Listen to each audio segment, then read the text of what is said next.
What up, y'all? It's Joe Budden, here to talk about Prize Picks. Prize Picks is the best place to win real money while watching football. You can get up to 100 times your money.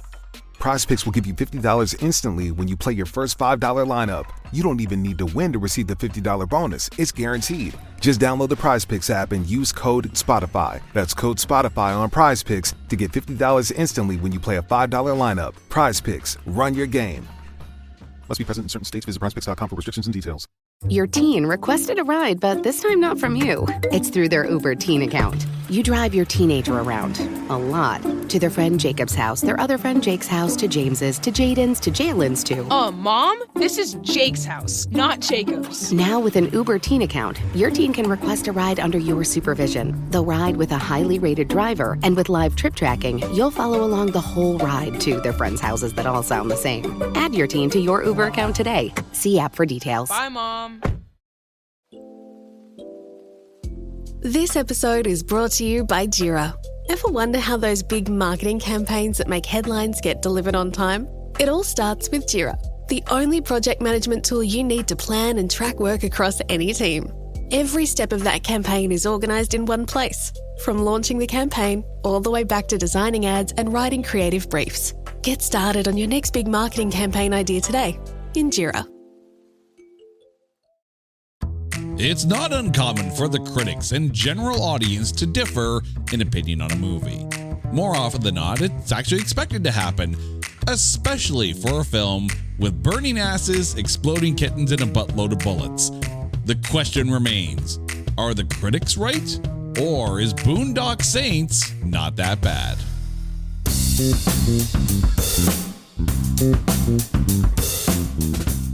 Welcome one and all to It's Not That Bad, the podcast that looks for A grades in B movies and a proud member of the Pantheon Podcast Network. Ever since this podcast was created, there have been certain movies where once you realize that it actually qualifies for the show, you have to put it down on the whiteboard and prepare to defend it with your very life, because it is an egregious oversight that some films actually qualify. And by qualify, I mean a critic score less than 60%. And today is one of those ones where it is egregiously wrong. We are talking about Boondock Saints. And here to join me, Drew is back from the Fanfliction podcast. Drew, welcome back to the show, man. How you been? It has been way too long. It really has. I think it's been over a year probably since my last episode. And we talked about it. We talked about this, that I was coming back to do this, and I just got busy working and finally found the chance to get back into podcasting. And then this came along and I'm like, yeah, got to do it. And just a word of warning, if you're listening to this, I am angry. I am very, very angry. It's very true. He actually sent me a message, says, I am really angry. I'm like, why are you angry, Drew? And he's like, Boondock Saints. I'm like, oh, yeah. Okay, here we go. We set it up.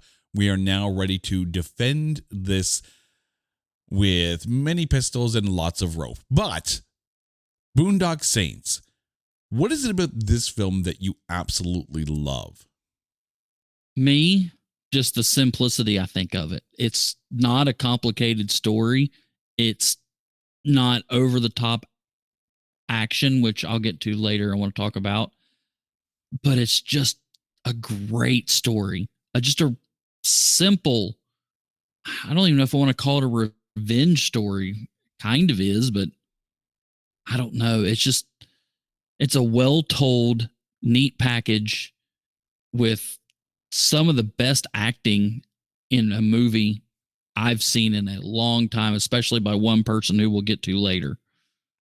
Now, Drew, I don't want you to feel old here. I don't. But I'm going to make you feel old here. Too late. Second. This film is 24 years old. So we're not that far away from the 25th anniversary of Boondock Saints. And I want to put this out there right now before we get into the trailer eyes and actually talking about the film. Boondock Saints 3 is actually in pre-production as we speak, with Sean Patrick Flanery and Norman Reedus set to return as the McManus brothers. First of all, have you seen Boondock Saints 2 All Saints Day? I have. And if that one's qualifies for this podcast, it absolutely deserves it because it is that bad. I will say, of course, it does qualify for this podcast. The funny thing, too, with All Saints Day is that I actually, living in Toronto, every now and then you pass by a film set. I remember passing by one of the filming locations for All Saints Day, and I'm just like, what is All Saints? And you look it up, it's like, oh, they're making a sequel to a movie that they shouldn't have made a sequel to. Just leave it as is. This one never needed a sequel at all, ever. Okay, but I'm going to ask you, though. If and when Boondock Saints 3 sees the light of day, will you still go see it? Go see it as in a movie theater or sit in my living room when I can stream it. I'll take either or, because a lot of it, of course, depends on who picks it up and who finances the film. I will probably, I won't go to a movie theater and watch it. It takes a lot these days to get me to go to a movie theater because I have a 75-inch TV and a 12,000 who knows what surround sound system. I don't need to go to a movie theater where people are. I can sit in my living room and enjoy it.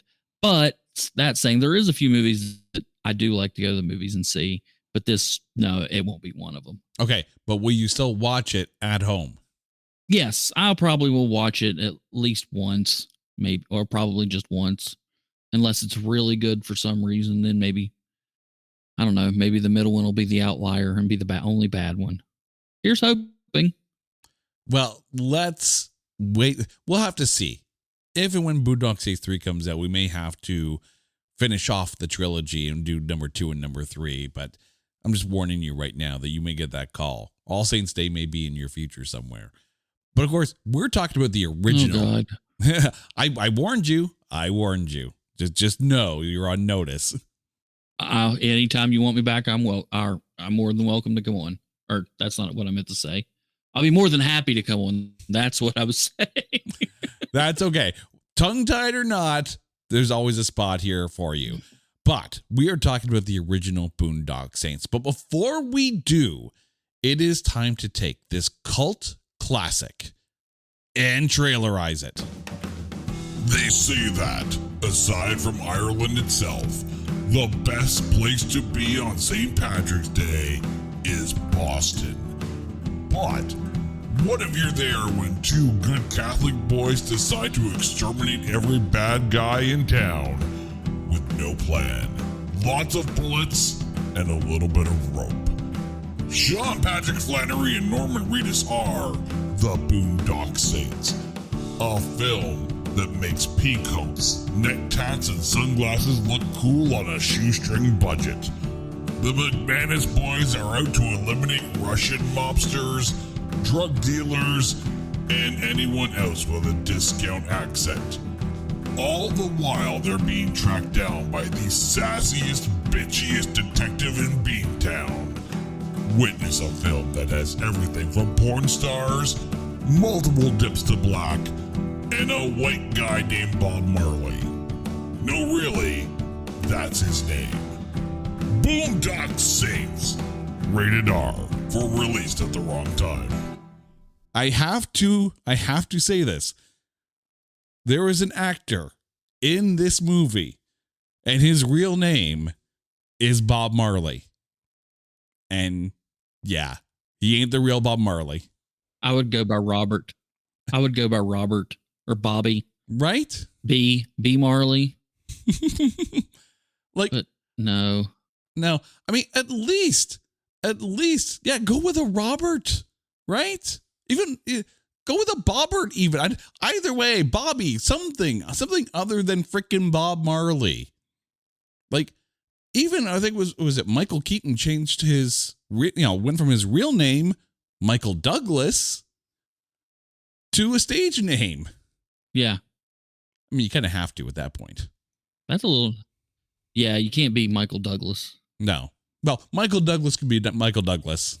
Michael Douglas is Batman, though. I kind of want to see that now. Michael Douglas is Mr. Mom. No, just no. Doesn't work. No. How do stop losses work on Kraken? Let's say I have a birthday party on Wednesday night, but an important meeting Thursday morning. So Sensible Me pre-books a taxi for 10 p.m. with alerts. Voila! I won't be getting carried away and staying out till 2. That's stop loss orders on Kraken, an easy way to plan ahead. Go to kraken.com and see what crypto can be. Not investment advice. Crypto trading involves risk of loss. Cryptocurrency services are provided to U.S. and U.S. territory customers by Payward Interactive Inc., PWI, DBA Kraken. View PWI's disclosures at kraken.com/legal/disclosures. This show is sponsored by BetterHelp. Have you ever thought about something new you'd love to learn? As adults, it's easy to get caught up in the daily grind, and sometimes we forget to make time for new experiences. Remember when we were kids and learning was part of everyday life? Now it feels like we're always in work mode. But what if we could tap into that curiosity again?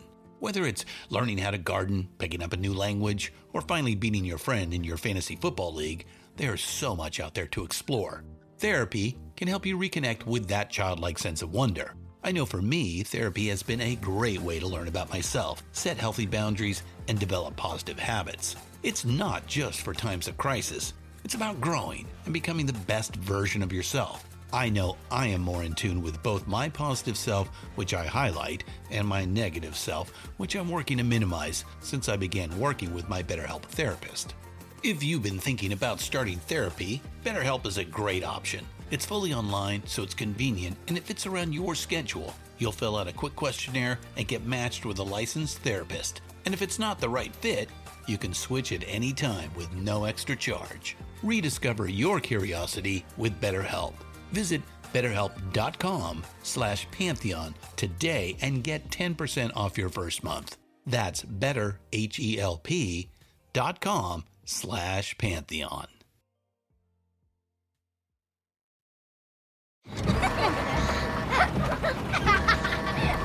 We get it. Distractions happen. That's why we designed the fully electric, full-sized Volvo EX90 with the latest technology to keep you and those around you safe. Its 2-sensor driver understanding system is designed to prevent distractions and help you stay focused. Reserve your Volvo EX90 today. Learn more at volvocars.com/US. All right, so let's get into who is in this film. The movie stars Sean Patrick Flannery, Norman Reedus, Willem Dafoe, David Della Rocca, Billy Connolly, Carlo Roda, Ron Jeremy, and Bob Marley.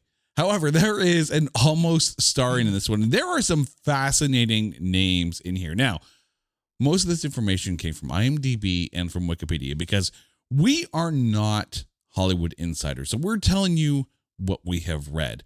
By the way, there is a documentary about Troy Duffy, the guy who wrote and directed this film, trying to sell the film at Cannes. So it's a fascinating documentary to watch by all means if you get a chance to have a look. But we'll start with the role of Smecker, as played by Willem Dafoe.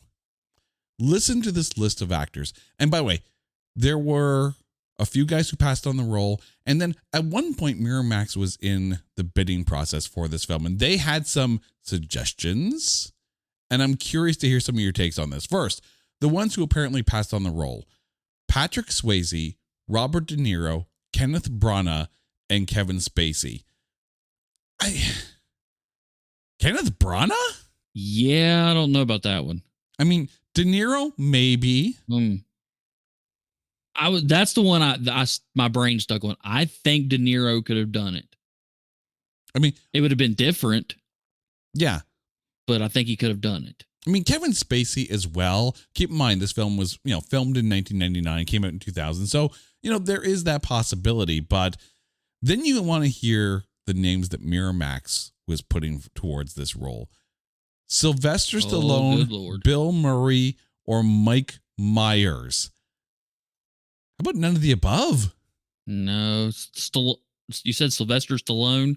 God, no, that would have been awful. Nobody wants to see Detective Rambo, especially in the skirt. Bill Murray, like straight Bill Murray. I mean, wrong choice of words. Non-funny Bill Murray.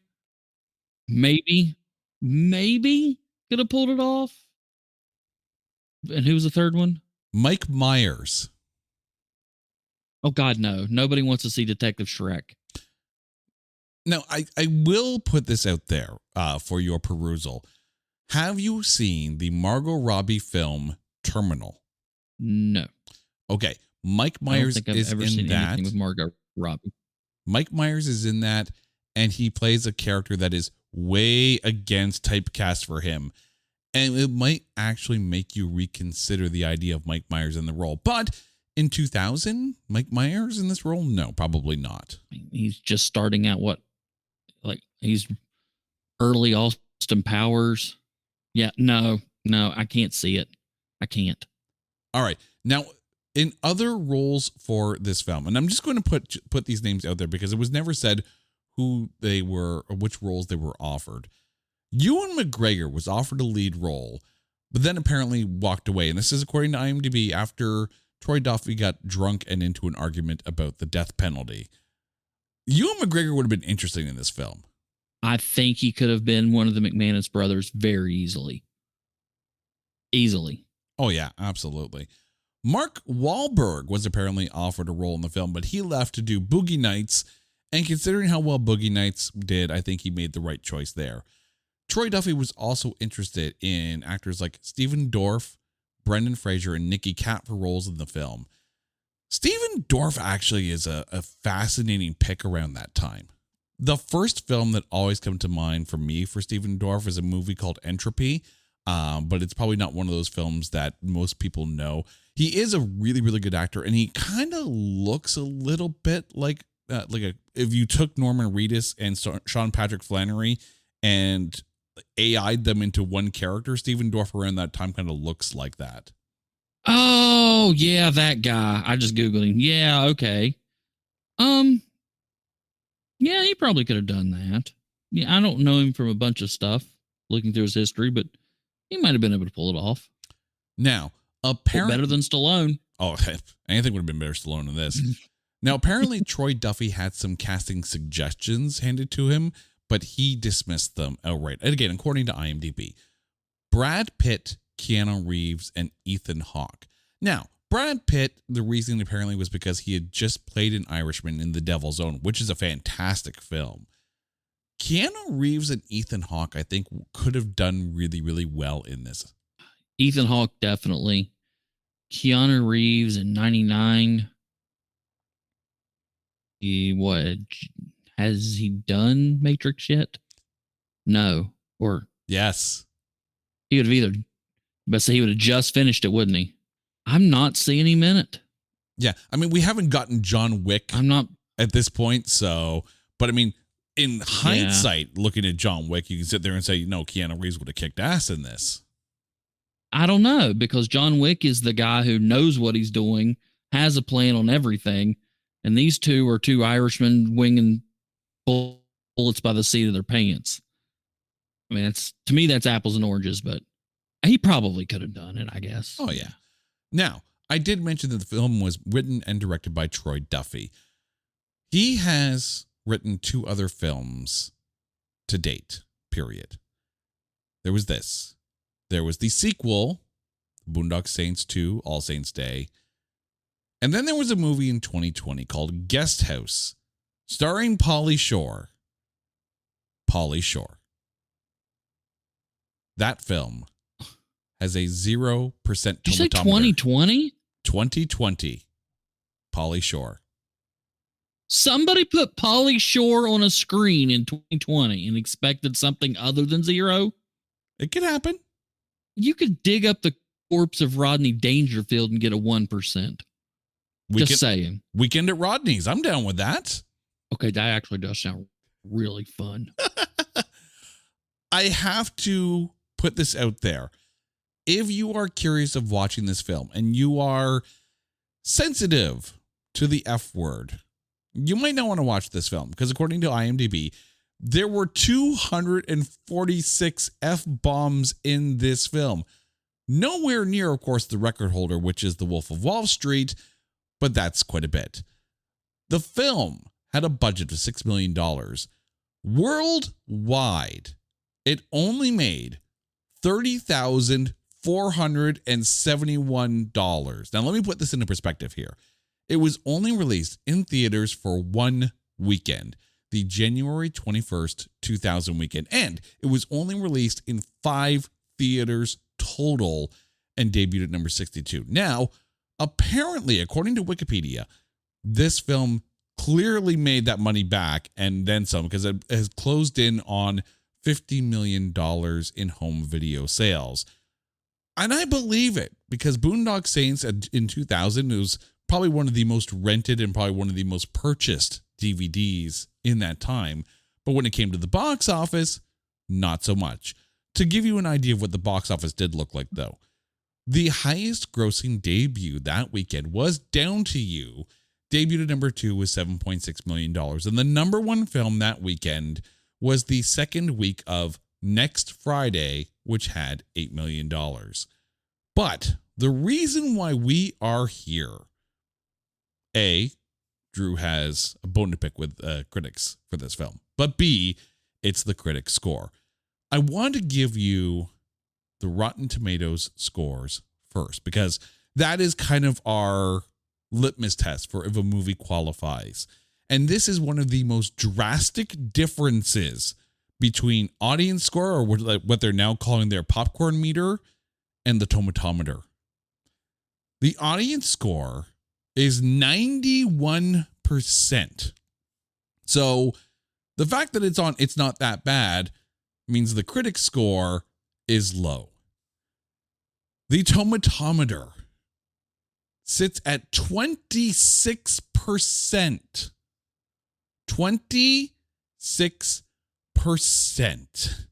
Which means that this film has a 65% difference between critic score and audience score, which might be the biggest difference that we have dealt with on this show. So, Drew, 26%. Are we hulking out at this point? I'm trying not to have a stroke. Serenity now. What were they thinking? 26%? That's ridiculous. I'll be honest. I've watched this movie probably 10 times in my life. Easily 10 times. I sat and watched it this morning. I thought, you know what? I'm going to sit down with a critical eye, and I'm going to try my best to find wrong things that are bad about this movie, that make it bad. Where are they getting this 26%? I came up with like 2 things, and they were minor. The pacing sometimes can get a little hampered down, but not terrible. And there was another one, but apparently it's not that important because I couldn't remember it. So it's acting. Great.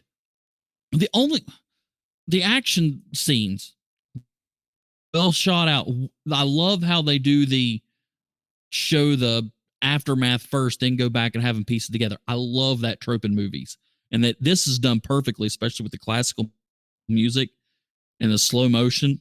But it's not like slow motion, John Wicky diving, bullet bending, what are Matrix stuff. It's perfect. There are some classic movie cliches like climbing through the vents and silencers make guns absolutely impossible to hear inside of a building. But, that's Hollywood. That gets a pass because every movie does that. But, what were they thinking? It's a good story. It's well told. It's well acted. No, 26%. Somebody was getting paid under the table to hate this movie. There's no way. I'm not saying that this is like the greatest movie ever on the planet. It's great, but 26% is just absolutely ridiculous. Okay, I will admit that I watched this the night before we recorded this, and I actually came at this from like a standpoint of, okay, cool, 26%. I know I can easily find good things to say about it that is way better than 26%. So I'm going to throw the opposite question at you, though. Is 91% too high? Honestly, probably a little, but I mean, I wouldn't go below. I mean, if I had to give it a score between 0 and 100, I would probably fall within the 85 to 90 range. So 91's not that big of an outlier to me. It's just the only thing I can see is when you see the cover and it's a hand with two pistols and you hear, you read the tagline that they're on like a mission from God to take out all the bad guys. Maybe the critics were expecting an action movie. And this, if you've never seen it, this isn't an action movie. There's some action scenes in it, but it's not a run and gun action and exciting type movie. It is I think it's even listed on Peacock as a thriller, and I would give it, that's a little, I don't know exactly what to call it, a detective movie more of anything, but 26 still gets me angry. I could go for a while on that, but I'll stop. 91, I don't think is it too high? I can see where somebody can make the argument, but I'm not going to make it. All right. Well, let's zoom out and get a bigger picture of the ranking of this film. As mentioned, 26% tomatometer, 91% audience score. At Metacritic, the film has a Metascore of 44%. At IMDb, it sits at 7.6 stars for a 76%. At Letterboxd, it sits at 3.4 stars, which is a 68%. And at the movie database, it sits at 73%, giving this film an aggravated aggregate of 63%, which is a college pass. And it's actually one of the probably highest rated aggravated aggregate films that we're going to talk about on the show, because normally we aim the bar really low, but at 26%, this movie needed to be talked about. So 63%, still too low or a little closer to? That's too low. If somebody came to me and said, I hate this movie, I would look at it with my jaw dropped and want to know why. And I probably still wouldn't understand them. But like I said, I said 85 to 90. If you went below 80, 75 to 80, we're going to talk and go, what were you watching? Because the cinematography is great. The sound is good. The mix of the score and the classical tracks into it is wonderfully. Like I've mentioned before, the acting, one actor specifically, and it's not who you're thinking, insanely good in my opinion. It's not Willem Dafoe. But we'll get to that later when we talk about the cast. The story is engaging. It's good. I just don't understand where people are coming from that don't like this movie. I mean, if it's your personal preference, you don't like it, that's fine. But if you're a critic and having to be objective, how do you give this anything less than 70? I mean, it's criminal. It is absolutely criminal for that low. All right. Time to get into the weeds here and figure out what we're looking at for an apparent 26% film. I'm going to put these two actors together because I have reasons for this. But Sean Patrick Flanery and Norman Reedus as Connor and Murphy McManus, the Boondock Saints. Your thoughts on the two of them? The characters, straight up one-dimensional, but that's all they need to be in this movie. They have one thought on their mind, and it's getting rid of the bad guys because they're on a mission from God, to quote another movie. The acting, great. The scene where they're going to drag Norman Reedus out and shoot him, and Sean Patrick Flanery's handcuffed to the toilet, and he has to yank that off. That is a well-acted scene. I really thought they were going to drag Norman Reedus out and shoot him, and he was really upset about it. And the I guess we can spoil a 24-year-old movie. The acting when they shoot Rocco, oh my gosh, that was insane. That made me feel it. So yeah, I think it was a good casting choice, and I'll sound like the Forrest Gump from now on. Actually, I'll quit that. I think it was a good casting choice for both of them. I think it was well acted. And like I said, the characters are one dimensional, but in this type of movie, you don't need them to be anything else. They serve their purpose perfectly. I think when you take a look at the movie as a whole, I think casting actors like Sean Patrick Flanery and Norman Reedus in these roles is the right way to go.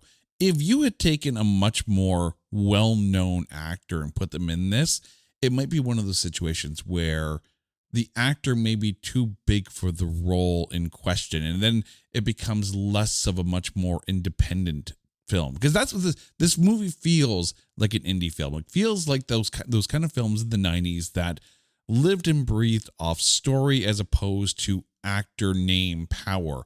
Now, yes, Sean Patrick Flanery, previous to this, had been the title character in Powder, so he had a starring role in a film before this, and this, of course, is a pre-Walking Dead Norman Reedus.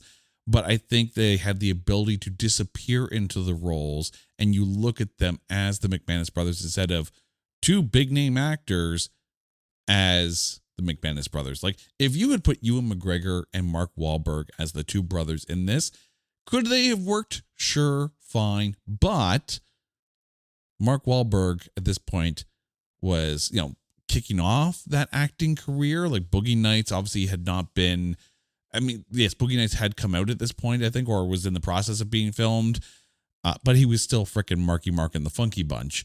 And, and Ewan McGregor, you think about 1999, there was a little film that came out called Star Wars: The Phantom Menace, but Ewan McGregor had already been in big movies like Trainspotting. What, Star Wars? What is that? Normally, when I say The Phantom Menace, people are like, well, no, I don't understand that. But the thing, too, I'm glad you pointed out that the characters are not necessarily poorly written, but they are very one-dimensional. The reason I put the two actors together in the breakdown is because they're kind of the same character. There's not much of a difference between Connor and Murphy. As brothers, they work well. In this role and in this movie, the actors make it work. But yeah, the motivation behind the McManus brothers doesn't really feel flushed out. It's like you get in one bar fight and light some guy's ass on fire, and the next thing you know, you're out eliminating every mobster in Boston. And there's the one point where they're, having a nap in the jail cell while they're waiting to be released after being cleared of their charges. And then they get up and there's water dripping down. It's like, are they talking to God? Are they now on a holy mission?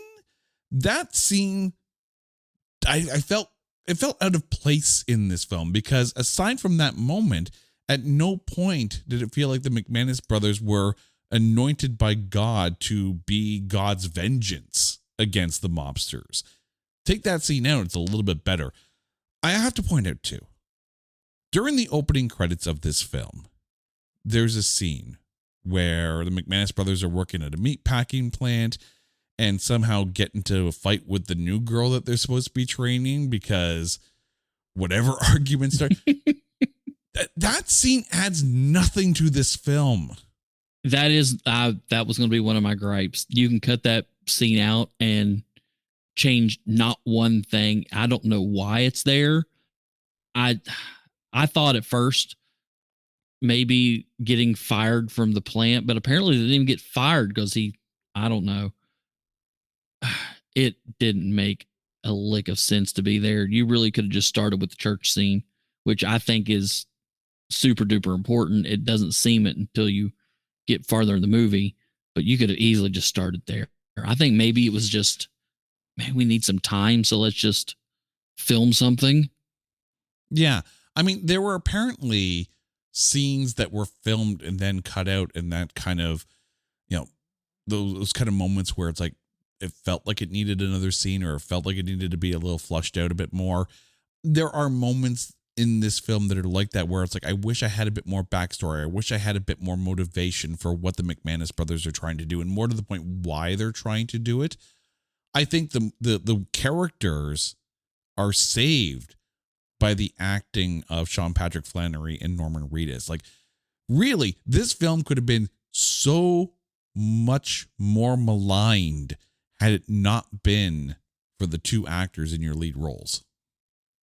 To that point, the need to know their motivation, I think it was, in my interpretation, kind of left intentionally vague so you could make your own, kind of throw your own thoughts on, project your own feelings onto them, which is what they kind of do in the end credits when they're interviewing the audit or the people on the street. Do you agree with what they're doing or what they don't do?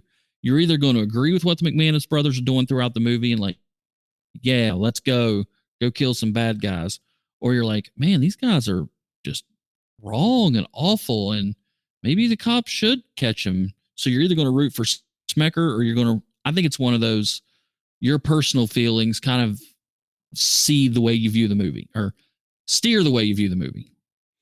I love that you brought up the end credits little montage of news clips, which it works there. I'm not saying it doesn't work there, but I think that would have worked better had you taken that montage of interview clips, and there's the scene where Willem Dafoe comes out onto the steps of the police station and speaks to the media and explains that the charges against the McManus brothers are going to be dropped because it's self-defense.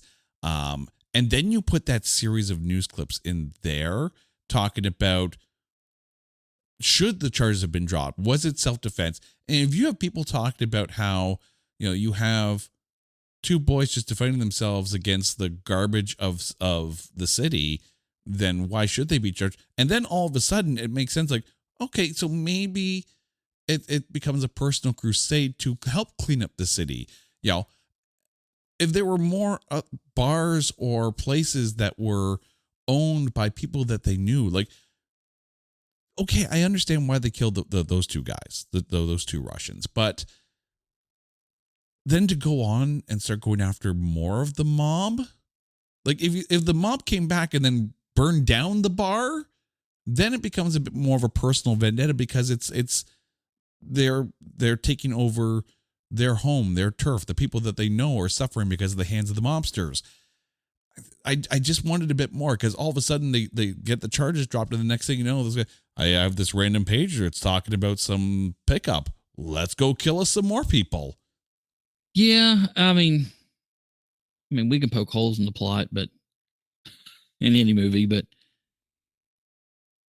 like I said, it's a straightforward, not complicated plot. Yeah, the whole, I don't know, them getting arrested and the charges dropped, I think kind of shook in their heads like, wait, maybe we can just do this. And I don't know, I've never really questioned it much. So if the meatpacking plant was owned by the Russian mob and they were let go because for whatever reason, and then the Russian mob closes or burns down the bar, and then they come after the McManus brothers after the fight, and if it just becomes this ongoing avalanche of things, then a lot of it makes sense.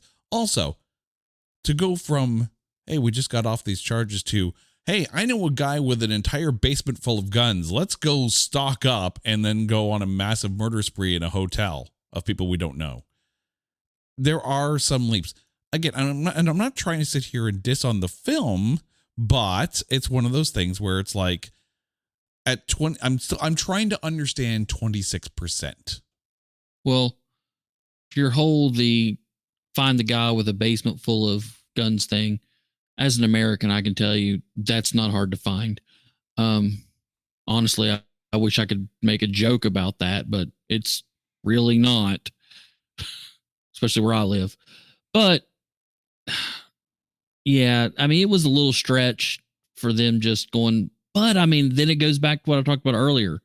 They were going to kill his brother over a bar fight. I mean, yeah, they lit a guy's ass on fire, but still a bar fight.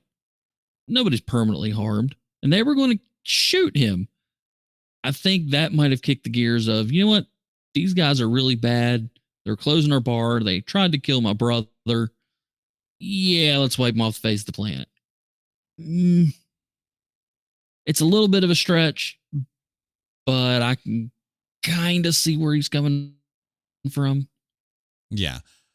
Willem Dafoe, who played Detective Paul Smecker. Your thoughts?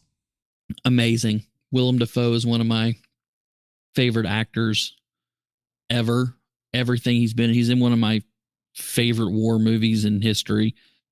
If you ever get a chance to see, what's the name of the movie? Never mind. Can't think of it now. I keep wanting to say Flight of the Phoenix, but that's not it. Flight of the Intruder. Have you ever seen that movie? I have not. Great movie.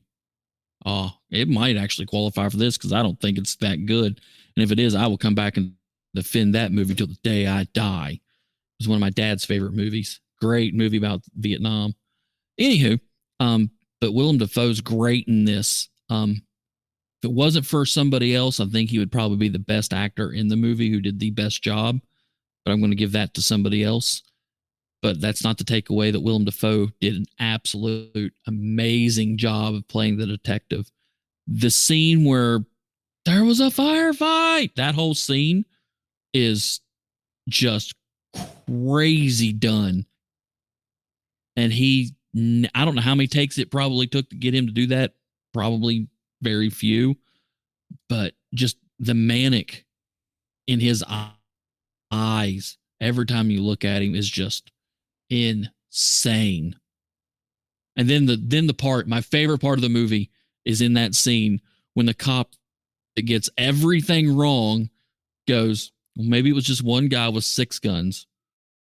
And he tells him just to shut up or something. And he's finally right. I love that part. But Willem Dafoe, in a way, makes this movie. All right. I don't want to set you off here, but I'm going to set you off here. No. 1991's Flight of the Intruder, starring Willem Dafoe, Danny Glover, Rosanna Arquette, and Tom Sizemore, is 1% less than Boondock Saints, sitting at a 25% tomatometer. Book it. I'll come back. Yeah. There are, as I write down here, the movie is a scene buffet, and Willem Dafoe came to eat. He steals almost every scene that he is in. And yes, there are certain points in here where it is just pure magic, where he's at the first crime scene and he puts the headphones in, and by the way, he's got a Discman on his belt. And I felt old watching that in 2024.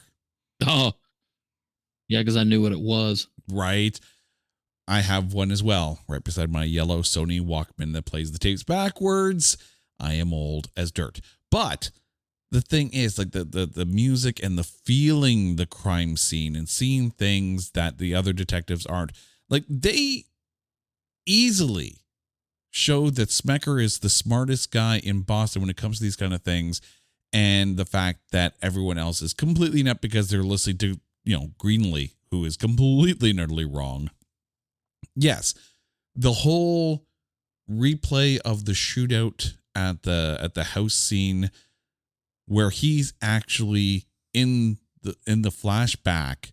This is really cool. You got Pan's in the van and he's in the van. You're showing the lineup of people shooting and he's there with them. Like, that was really, really well directed and well acted.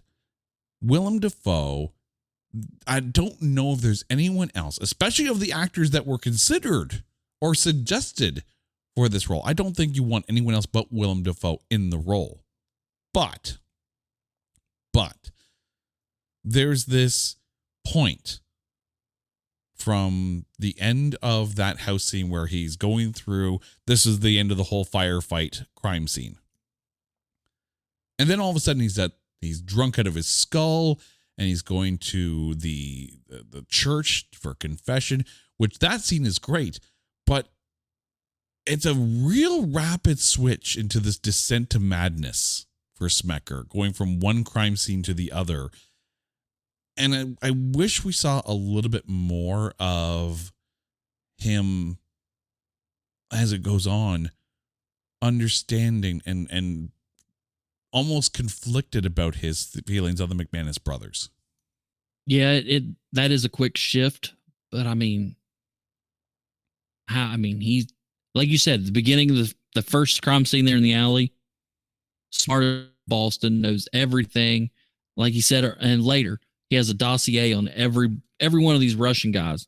He knows what's going on. He knows every crime scene he goes to. He knows exactly what happened. But for some reason, that one thing, each one of them eludes him. He doesn't know who and has no clue how to figure it out. He can figure out what happened. He can't figure out in the slightest, every crime scene, why or who. And I think maybe that's what we're supposed to see as his triggering points every time. And the visual representation to me is in that firefight. There was a firefight scene. Is the crazier he gets, the more his shirt just becomes unkempt, untucked. His tie is just pulled out, half cocked over. And then when he sees the finger and he gets the idea in his head, I don't know if that's when he thought maybe he shouldn't turn them in, because there's no reason for him to keep that finger and do it without telling anybody, unless he had some ulterior motive already going in that head somewhere. Because if not, he's going to just pick up that finger like, oh, we got something. We got the smoking gun right here, or the smoking finger since it got shot off. But maybe I'm grasping at straws here.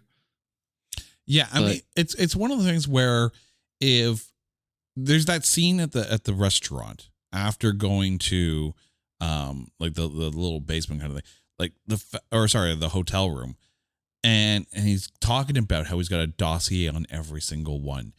I wish there were these moments at each crime scene where he's like really kind of pointing out, like, this guy did this and this guy did this and this guy was a pimp and this guy, he was being suspected of 3 different murders, and like really doing the count of all the charges that these mobsters have either been accused of or gotten off of, and really showing not just like the building body count, but that each of these people in and of themselves was a menace to society on their own. And when you realize that the indictment count or potential indictment count combined with the body count, it's like, yeah, the streets are kind of cleaner, even though they're doing it in a dirty kind of way. And then it's all of a sudden becomes a crisis of conscience for Smecker. And it's like, maybe I'm going about this the wrong way. And these guys are the ones that are doing, for lack of a better term, the Lord's work. Yeah, it would have been. I mean, yeah, because we were just kind of told, yeah, these are bad guys. They deserve to die. But then again, I mean, it's kind of one of those, do you think they should have died? Or do you don't? So maybe if we don't tell exactly what they did, you might be able to walk that line. I mean, if we say this guy walks around and shoots 8-year-olds for fun, okay, that son of a bitch got to go. Everybody's going to get rid of him. But if we just say he's a Russian mobster, well, maybe he's not that bad. Maybe he just, I don't know. Kind of leave it vague on purpose to throw out your own interpretations. Maybe what we needed was an earlier, more, less manic confession scene for Smecker in the church, because then you add another layer of the complexity of Smecker, because he's clearly a church-faring guy, maybe only when he's drunk. But if we got an earlier anchor point as to where Smecker's morality lies in relation to the initial McManus brothers defending themselves against the Russian mobsters and, chalking it up to a self-defense killing. If you find that initial anchor point for Smecker's morality, then you have a reference point for the descent into madness as the bodies start piling up. Yeah. Was he a church guy? Because he said he'd never been to confession ever. So I thought maybe he just wandered in a church because he's in Boston and there's one on every corner. It's either a bar, a Dunkin' Donuts, or a church in Boston. So maybe it's not a confession. Maybe it's just a random, like maybe the priest is coming to see the McManus brothers in the prison to talk to them. And in a moment he talks to Smecker, and we get at least an anchor point of his morality there. That would have worked. Yeah, that would have been good. Maybe we don't need to maybe it's good that it's kind of sudden, because because that way we spend the entire first part of the movie thinking, all right, this is the good guy. He's squeaky clean. He's always there just to catch the bad guys. And all of a sudden in the end, he joins them, and him and the other detectives too, which I love the subtle little, they don't say anything. They just kind of show them doing stuff. It's kind of cool. Maybe that sudden shift is really just like a smack in the face, and like, oh, that's why he kept the finger, and he figured it out. And then he decided, oh, okay. I don't know. I kind of like that more than a gradual where you can see it. What I'm trying to say is I'm actually glad that we didn't see it coming, and it was kind of just bam, there it is. Yeah. Since we were talking about the other cops, I have one other cop listed down on my list of people to talk about. And of course, that is Detective Greenlee, the cop that's always wrong, as played by Bob Marley. Go get me some coffee. Your thoughts? Yeah. He was there. He did his part. He was the comedic relief, really, for the movie. And like I said earlier, always wrong, except there at the very end. Maybe it was one guy with 6 guns. Get out of here. And then later, Smelter finds out, oh, it was one guy with 6 guns. Huh. That's funny. Huh. So, yeah, he was there. He was the comic relief in a very non-funny movie. It had its funny parts, but he was we're going to laugh, haha, he's going to do something funny, which is just be wrong. So it's a one-note joke, but it's a one-note joke that plays well. He was okay.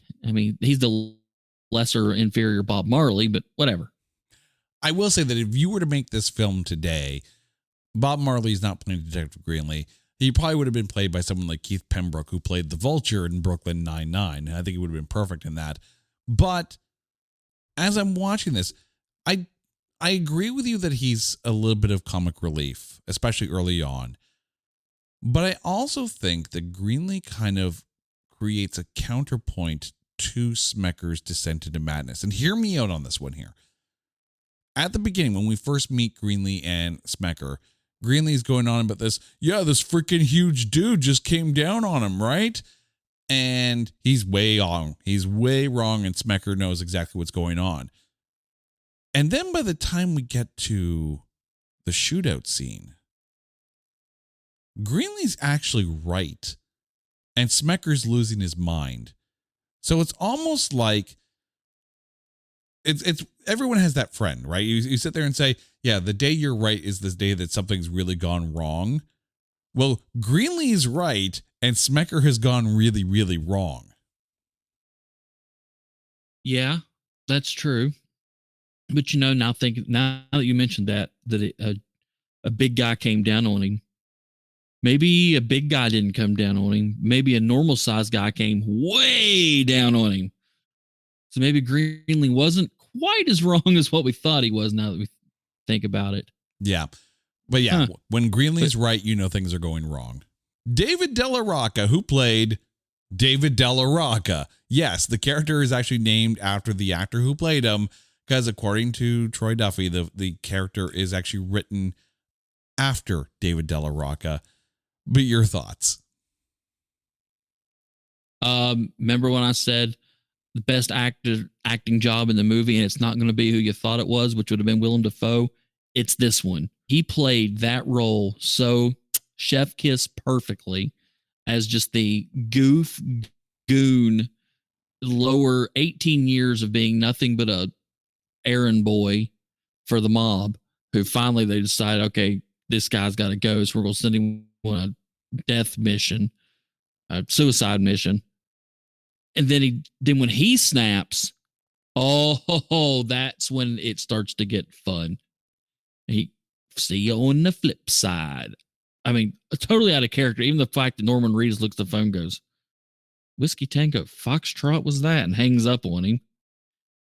And then he goes into the diner, shoots the three guys, then comes back. And my God, can we talk about the cat scene? Oh my God. I mean, if you haven't seen Exploding Kittens on Netflix, you have now. Yeah. Oh, it's so great. The gun goes all, plasters the kitten all over the wall. There's blood and guts all over the wall.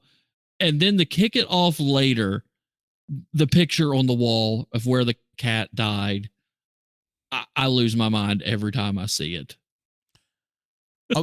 Okay, I'm probably going to stir the soup on this one a little bit here. And I think what I'm about to say might give a little bit of insight into where the 26% critic score comes from. Keeping in mind that this film came out in 2000. And in 1994, Pulp Fiction came out. And one could easily draw a direct correlation between the cat shooting scene in this film.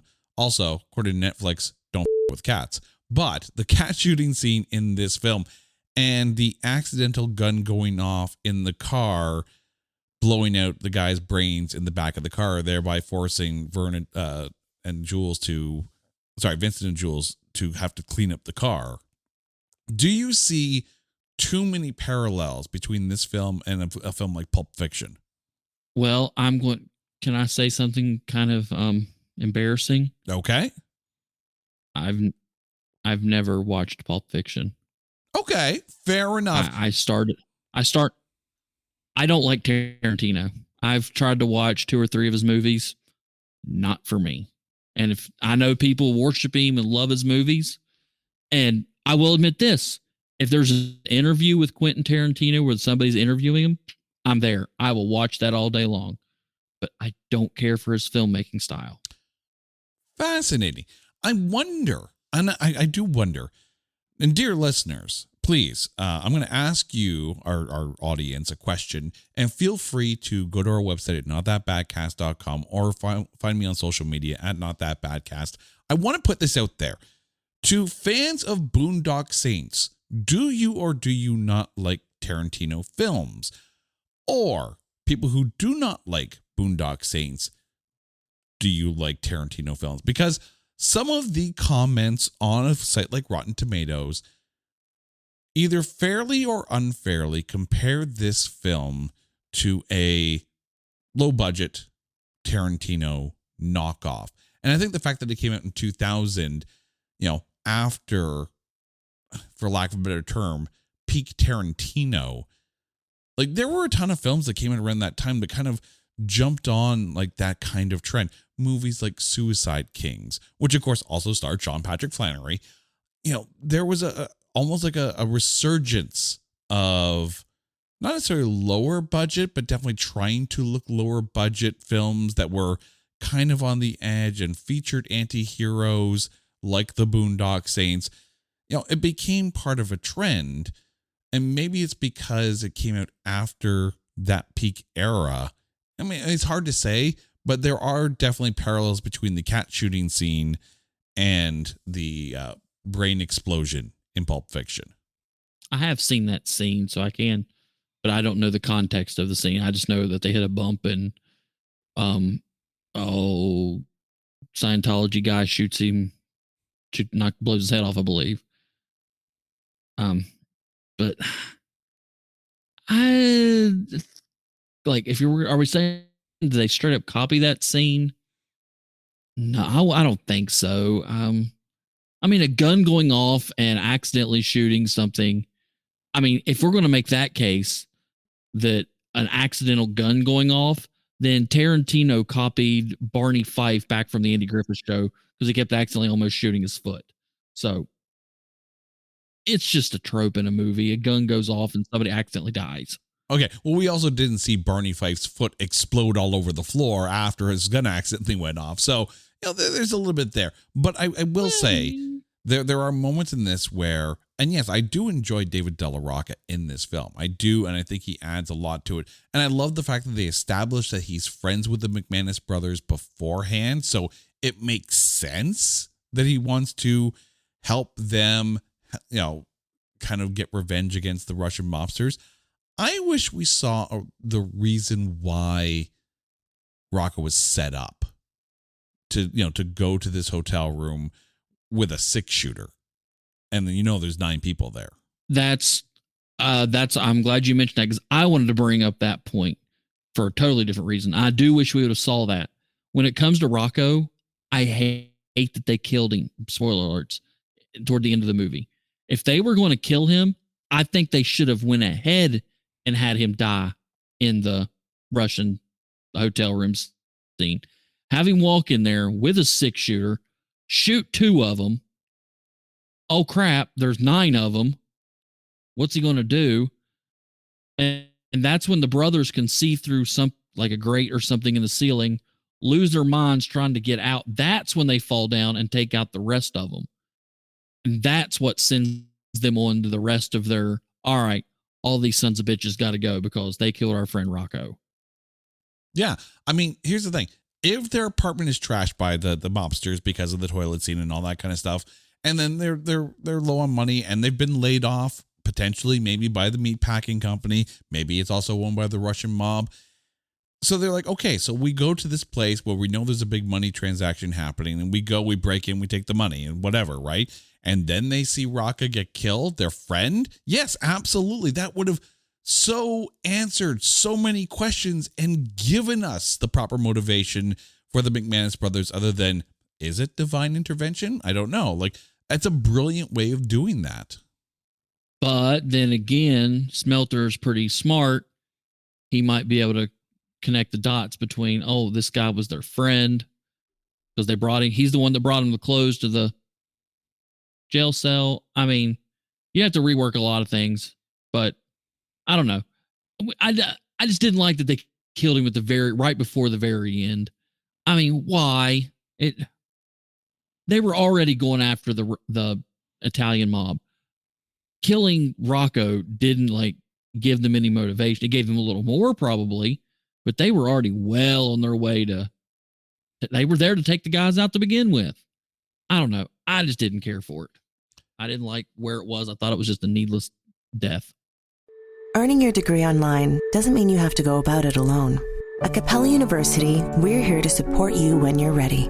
From enrollment counselors who get to know you and your goals, to academic coaches who can help you form a plan to stay on track. We care about your success and are dedicated to helping you pursue your goals. Going back to school is a big step, but having support at every step of your academic journey can make a big difference. Imagine your future differently at capella.edu. eBay Motors is here for the ride. With over 122 million parts, you can make sure your number one ride or die stays running smoothly. Brake kits, LED headlights, bumpers, whatever your baby needs, eBay Motors has it. And with eBay Guaranteed Fit, it's guaranteed to fit your ride the first time, every time. Plus, at these prices, you're burning rubber, not cash. Keep your ride or die alive at ebaymotors.com. Eligible items only, exclusions apply. My dad works in B2B marketing. He came by my school for career day and said he was a big ROAS man. Then he told everyone how much he loved calculating his return on ad spend. My friends still laugh at me to this day. Not everyone gets B2B, but with LinkedIn, you'll be able to reach people who do. Get a $100 credit on your next ad campaign. Go to linkedin.com/results to claim your credit. That's linkedin.com/results. Terms and conditions apply. LinkedIn, the place to be, to be. All right. Carlo Rota, who played Giuseppe Iacovetta, or Papa Joe. I want to know your thoughts on him because I have thoughts, but I want to know your thoughts. He was I've seen him in something else, but I can't think of what it is off the top of my head. But he was just a little too cookie cutter, stereotypical. He was a little, I don't know how to say this without sounding bad.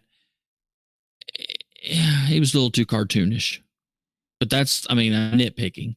When I'm criticizing this movie, it probably sounds like I hate this thing. I am really nitpicking here. I mean, it's okay to take a look at a film and try to understand where the 26% comes from, because, it's hard. Like, when you see a 65% difference between the critics and the audience, someone's right, someone's wrong, and somewhere in the middle, I think, is where the movie actually lives, which means it's not as bad as the critic score, which is, that's the mission statement here. Carlo Rota, and just to give you an idea of other things that he has been in, Mission to Mars, he's been in Saw 5. He is a British-born Canadian actor, and I'm trying to figure out what Kirkland brand shelf he got that accent off of, because as I'm listening to him talk, and I'm just like, where are you supposed to be from? Is this Russian? Is this Italian? Like, what? I couldn't get over.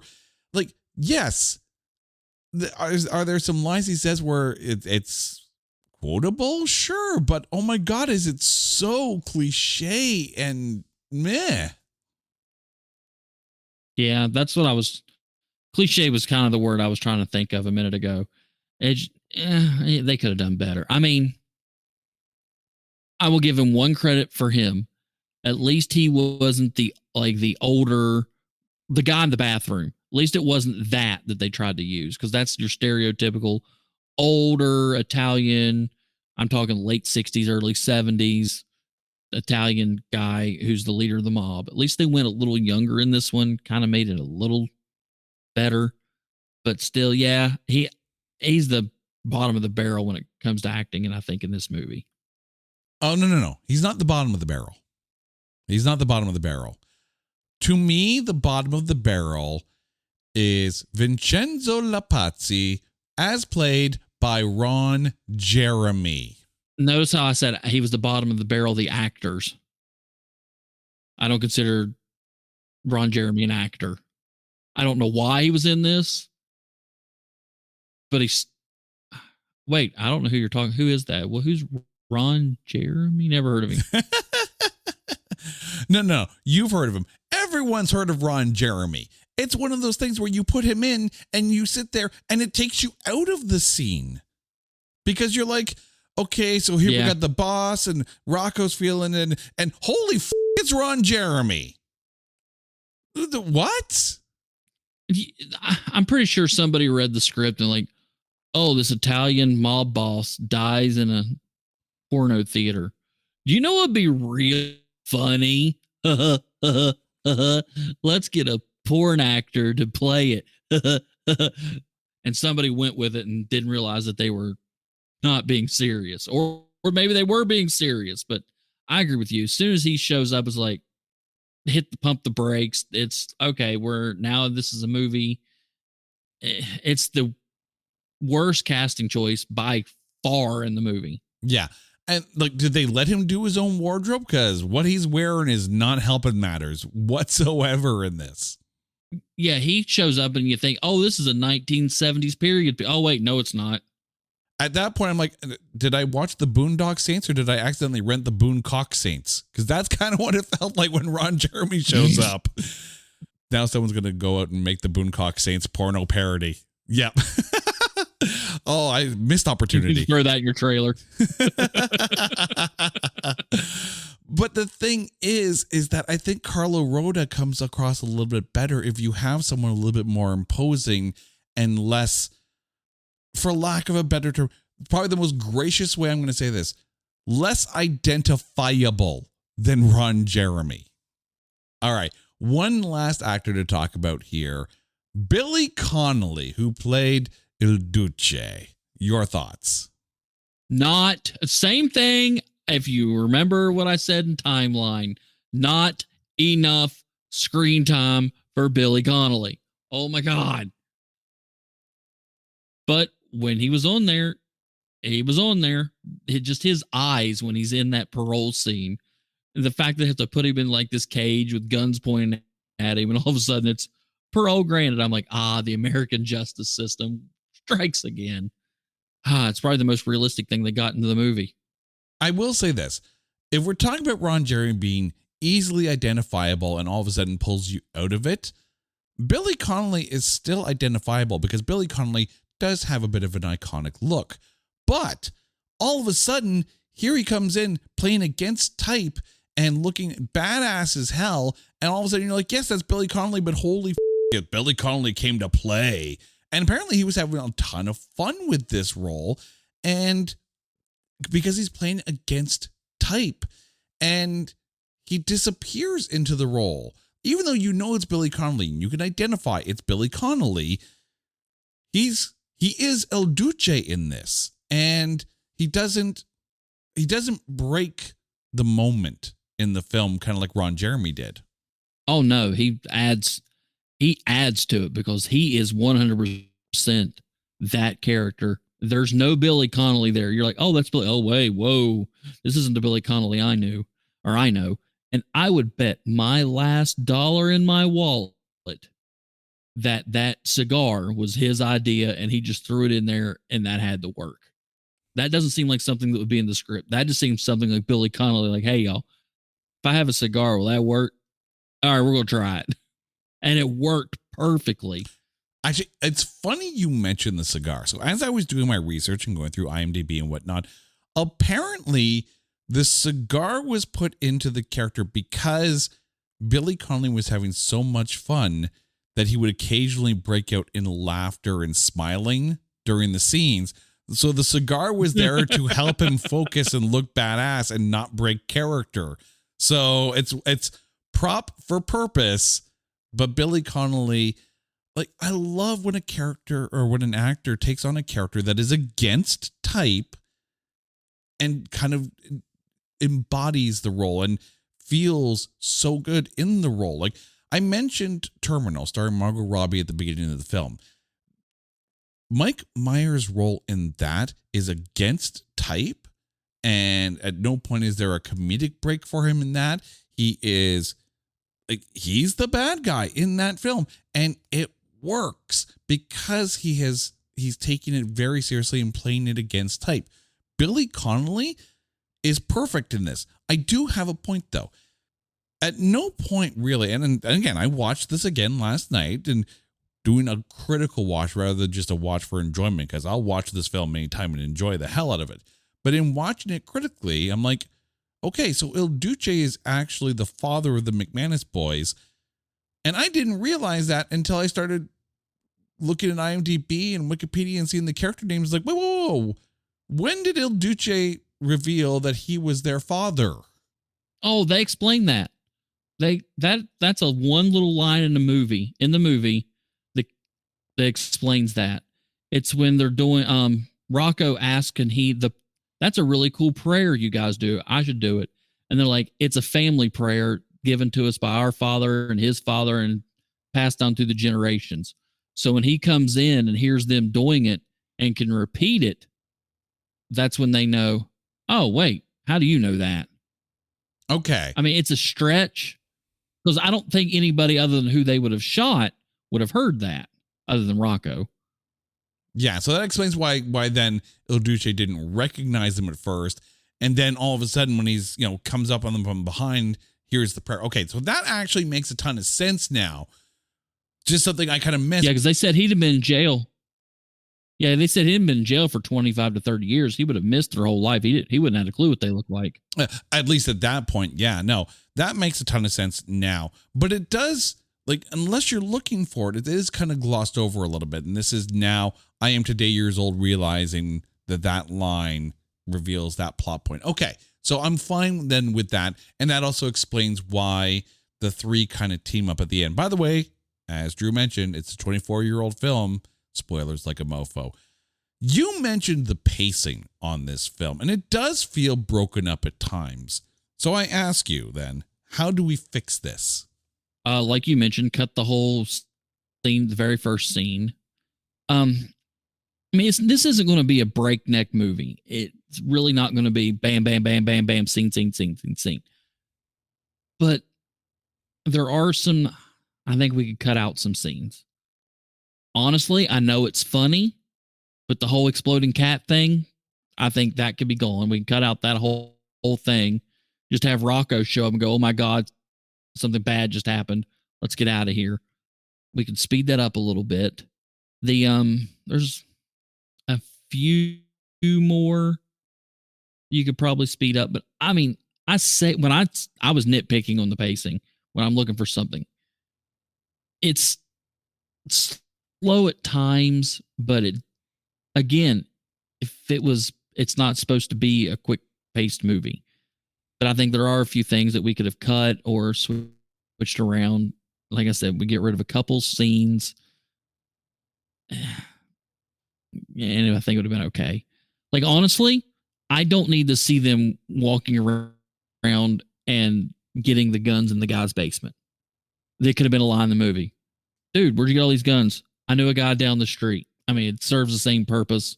We can cut that out. I will say, from an editing standpoint, the continuous dips to black kind of pulled me out of it a little bit, because I take a look at that, and that to me signifies a total scene change. And they seem to be dipping to black almost to kind of get around certain edits. And that's, I mean, it's a style, it's a stylistic choice. But again, that's just the editor in me that is looking at that and going, can we do something more? Maybe something. Maybe don't wipe though. Don't do a wipe, because that's Star Wars. Only Star Wars is allowed to wipe. Yeah, that's what we do on my podcast. Lots of wipes. Exactly. I hesitate to bring this up, but I need to bring this up anyways. This film suffered from some unfortunate poor timing as far as the release goes. And it's nothing that they did, because unfortunately this film came out around the time of the Columbine shooting. And of course, unfortunately, the look of the McManus brothers with the peacoats, with the sunglasses, it unfortunately mirrored it a little bit. And this is not the first film that has been a victim of release timing. We talked about the movie Space Camp on this podcast before, and how that film was released around the time of the Challenger explosion. And it's just an unfortunate thing of real life coinciding with the release of something. And then it's tough. It's really tough.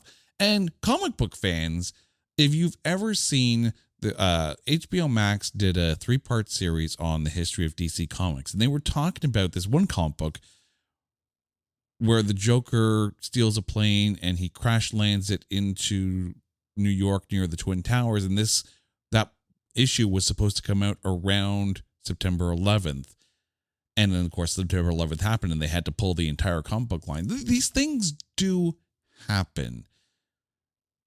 And I hope that the critics aren't rating this film based on something that is completely and utterly out of their control. But I'll ask you, and I'm going to put it this way. Do you think that 26% is in part reflective of the time that the film is released? There's another, to your point about things coming out the wrong time. There's actually a scene they had to pull from the very first Lilo and Stitch movie. They were flying a plane and it actually goes between the towers in New York. Had to completely reanimate that whole scene of the movie. Didn't know if you knew that one. One of the Spider-Mans, he was chilling there on one of them. They had to edit that out. But to your question, I don't think so.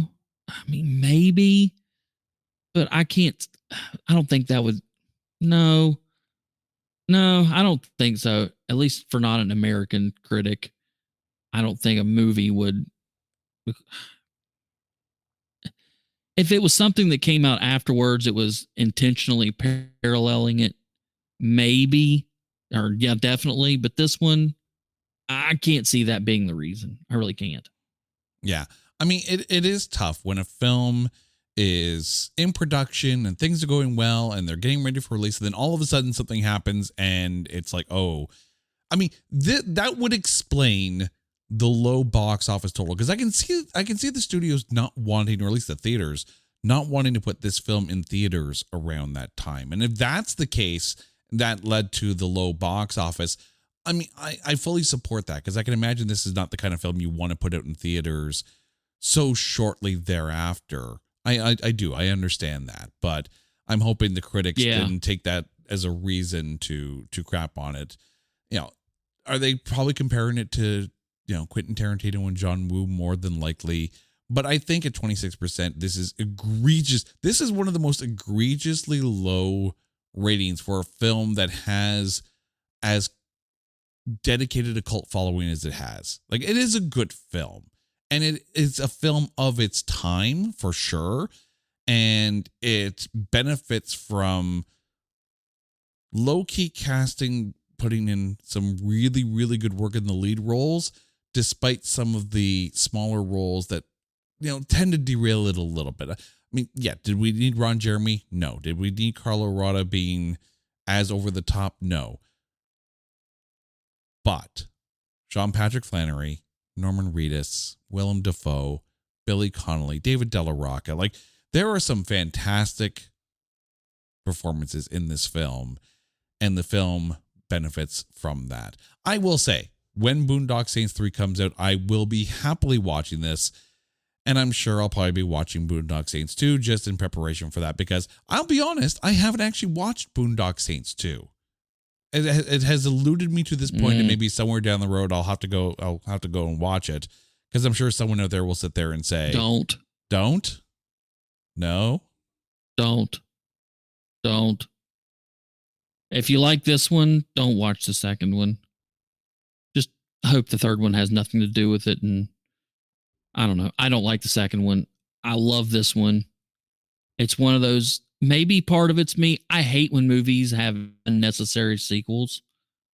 And this is one of them that doesn't need it. It's like, how long is Disney teased like a Mary Poppins 2 or something to that effect? It doesn't. Not every movie has a sequel. Tell your story, get out, bam, be done.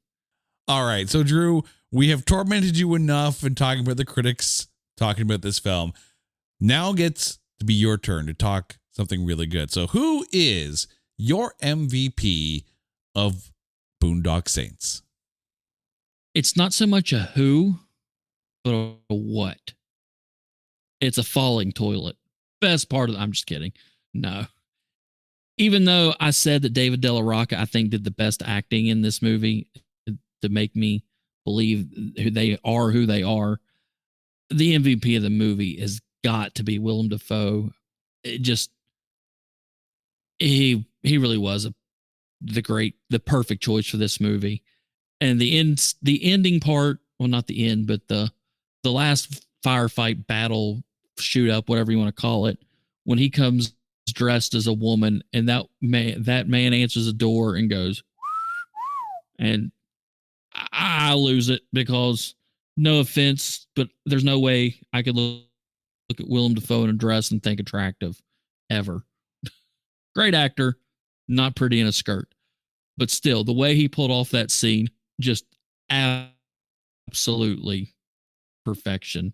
And then his best scene, I think, has to be the losing his mind in front of the house. And like you said, the one where he's in all the shots that he's telling about it, that was genius. And I wish they'd have done that on every one of them, but keeping it special for the last one's a good choice too. But yeah, for me, it's got to be Willem Dafoe. I will say that Willem Dafoe in that scene proved that Bugs Bunny rules apply with films. Put a dress on and a wig, and apparently everyone will think you're a woman. But I'm glad you brought up that scene, because that seemed a little odd. Because it's like, how did he know that dude was calling for an escort? Like did he have tabs on that too? I mean, he did have a dossier on people, so that kind of makes sense. But he is my MVP as well, because I will say that I think of every character in this film, no matter how good they were played, Smecker is the one who's the most complex of the characters. He really is. Like you mentioned, the McManus brothers are kind of one-dimensional. Il Duce, not enough screen time to really develop character. David De La Rocca has a little bit of depth to him, but no, it's Smecker. He is the most complex character. They had the perfect actor for him. Willem Dafoe was fantastic. But one question though, before we wrap things up, Drew, I'm going to ask you. Is Boondock Saints a movie about the McManus brothers, or is it a Smecker film tracking down criminals? Like, is this Smecker's film, or is this the McManus brothers film? I think it's. Do I have to pick one, or can I just straddle the fence and say 50-50? You can say it's both, and I think that's one of the interesting things in that is part of the critics' maligning of this film, the fact that the focus is so divided between the two. If it is, I think they missed the entire part of the movie. Like I said earlier, you use your own prejudice and thoughts to pick who's the good guy or who's the bad guy. And I think splitting it in half works to that perfectly. You're either going to like following the bad guy, or whoever you think's the good guy, whoever you think's the bad guy. And then they come together at the end. They're like, oh, okay. I don't know. To me, that's how I interpret the movie. So if they think that it should have been one way or the other, that's their fault for giving it a 26%, and they're wrong. And they can rot in the eternal pits of hell while having to lick a goat ass because they should not have given this 26%. Sorry. Calm down. So no, I don't think.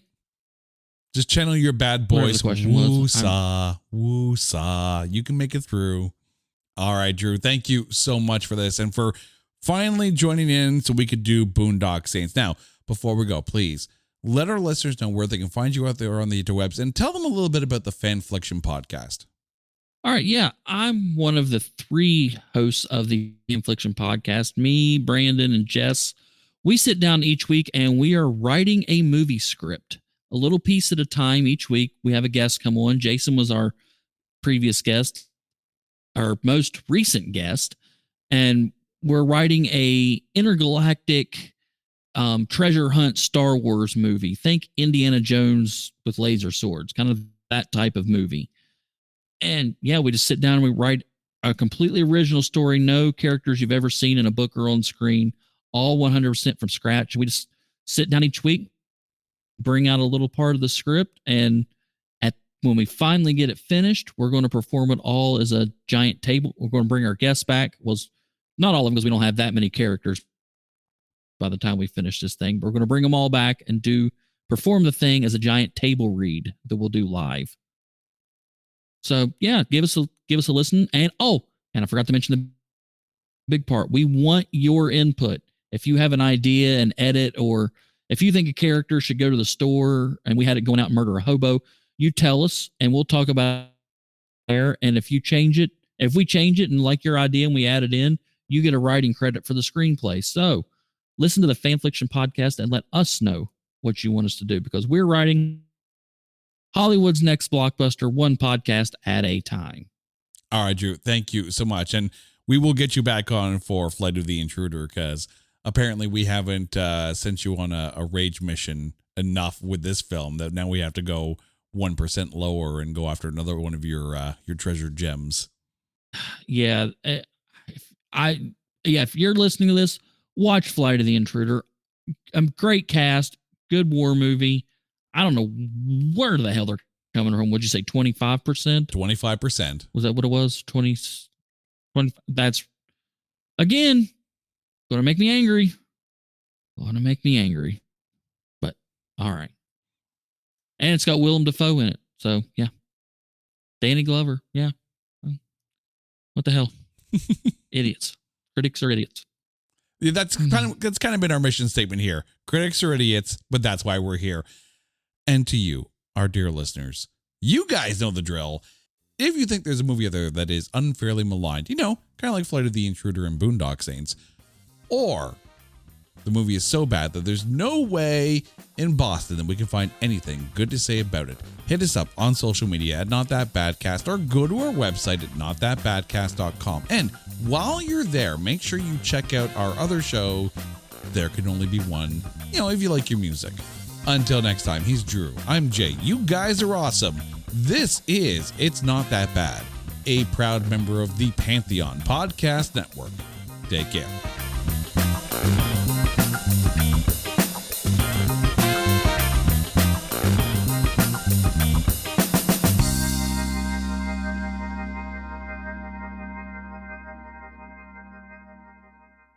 The Jeremiah Show is proudly featured on Pantheon Podcasts.